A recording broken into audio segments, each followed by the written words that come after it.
Hello, hello, I am That One Mug, and this is a bit of a different video, but not too different.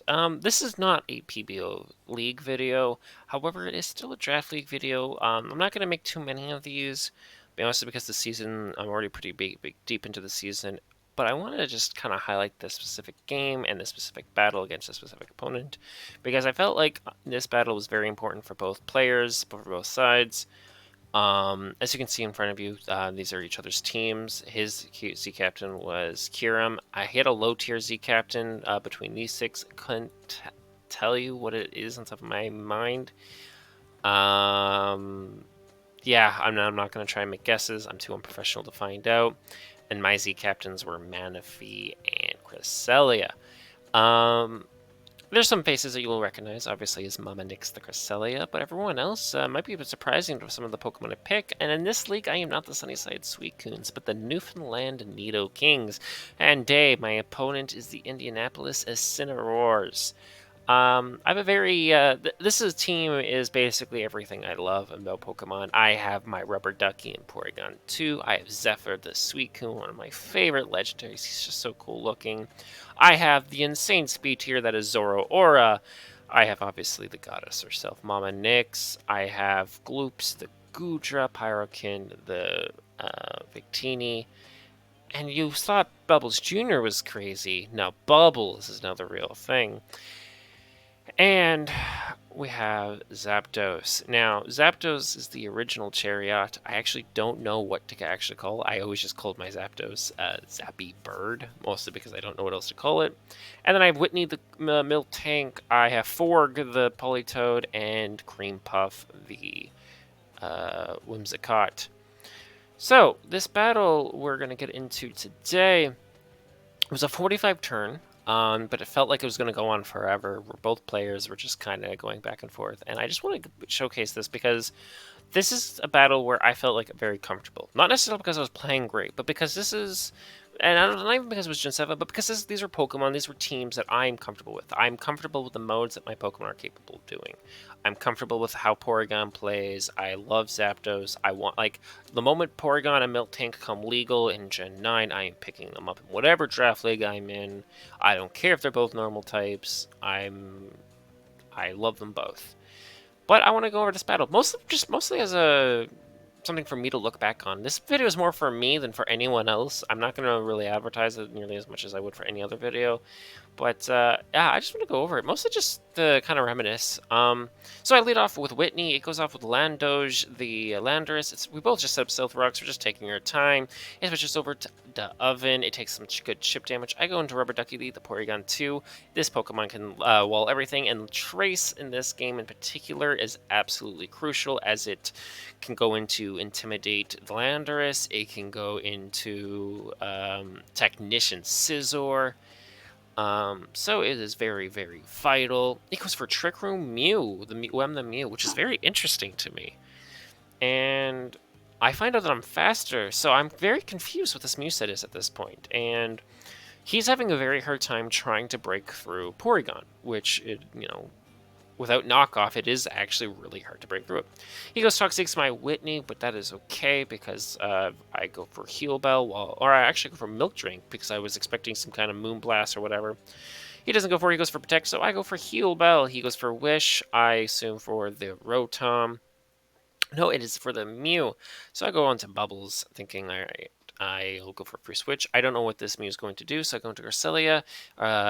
Which Mew then roars. So I'm assuming, okay, this Mew has to be an anti-setup. It has Trick Room, it has Roar. It literally is to make sure that I don't sweep with Zora or anything of the sort. It Toxics my Porygon 2. It Moonblasts my Miltank. And like that is a lot of damage, but I should be faster. I am in fact faster. I Milk Drink to go out to full. We're on turn 17 and no Pokemon has died yet. We're just going back and forth. It Toxic the Pyrokin. But that's okay. This Pokemon is a very balanced Pokemon with V-Create. Oh boy, I'm sorry, I'm recording many videos back to back today. I recreated the Oven. I finally break away. Now he has one Pokemon down. I'm now 6-5, but the battle is still very close. It intimidates Pyrokin.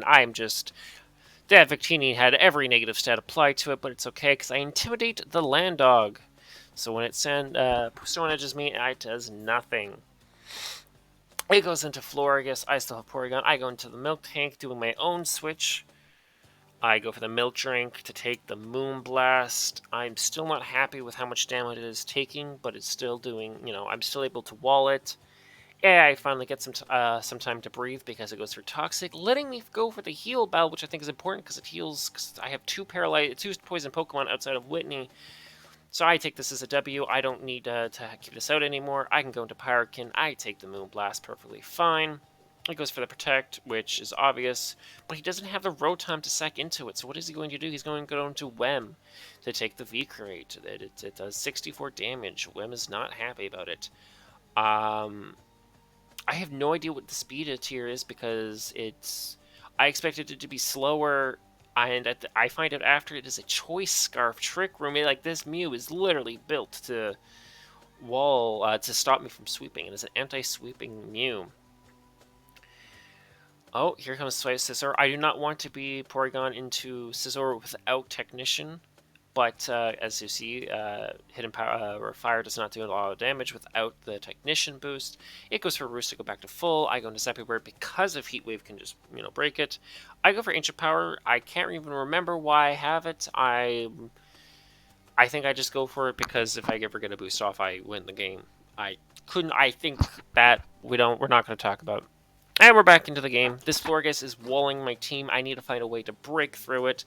I go for the V-Crate, finally being able to break through it. It just finally destroys the Florges. This wall is out of the way. Mew has 12% health. I was ready to, sack this off. It does not sack off. Landoge is now at 4%. I V-Crate it. And now it's down to 3 Pokemon. I am 6. I'm feeling very good about myself. But then comes Kyurem, which is clearly a problem. It gets a free substitute off.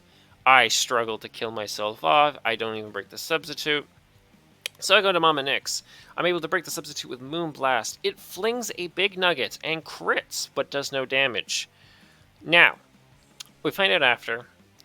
So Pokemon the damage calcs did not retroactively update this, but Big Nugget in Gen 7 doesn't have that base 120 power that it does in Gen 9. So, but the Pokemon Showdown calculator does not showcase that because it was showcasing that I was doing 70% max HP, max defense. Now, I wasn't max defense. I think I had the max defense of if I was in Gen 9, so I had 350 defense, which is the max you can get in Gen 9, but I only went up to 350 in Gen 7, and then I put the rest of that into speed, so I could outspeed things like the Kyurem if it was not speed invested, like the Scizor, and so on and so forth. But as you can tell, as I am faster. But he flings, not realizing the Big Nugget does not have 120 base power. He did not go for the Iron Ball. So the crit only does 23%. If it did do the real damage, I would have probably died. Let's continue on. I Calm Mind. It goes for a Fusion Bolt because now it is just flustered. I now can completely wall this thing because Big Nugget, it should have 100%. Like, this game should have gone forever. But because, the damage, it just completely lied to him. Like, Day completely got robbed because of, the damage calculator is a crock of shit. So he's left with Mega Scizor, and I already know the answer to this. It is Technician Porygon 2. He tries to one last desperate attempt to go for a sweep, +2, so X-Scissor does not kill, and unfortunately the Technician Hidden Power Fighter does kill. It is a GG. I wanted to showcase this video up because, again, I'm comfortable with this team. I wanted to show that some weird mechanics, like with the fling, and you could see that he was fighting for his life. And I'm recording this mostly for me because, this to me is a very, interesting game to always go back and look at. Not because either side played particularly well or even poorly, but because of some weird gimmicks, like of how Big Nugget was changed, how Showdown damage calculator lies to you, and you can't always take an advantage of it. It also lies to you because it doesn't take account for Eviolite, for body press damage. And so it's kind of like a PSA. Don't always trust the damage calculator. Sometimes it's better to just live battle it and to see if it works, especially with things you're not quite 100% sure on because it could be a weird gimmick. Other than that, it's just another thing of I'm excited to have Porygon 2 and Whitney eventually, because we know that Porygon is coming in the next DLC, and I'm excited to pick that up in any draft league that I will be in. And then, of course, yeah, this was a fun battle. I want to like just do more content like this, of more Pokemon content, but I'm not quite sure. I'm not really a ranked ladder kind of player, and random battles kind of seems a bit troll to post. So, if anyone has any ideas what I should do, please let me know. I am more than happy to post anything that people would enjoy watching, that I would enjoy playing or doing. I am that one mug, and this was just a quick 10-minute video talking about how much I love rubber duckies. Have a great day, and bless your face.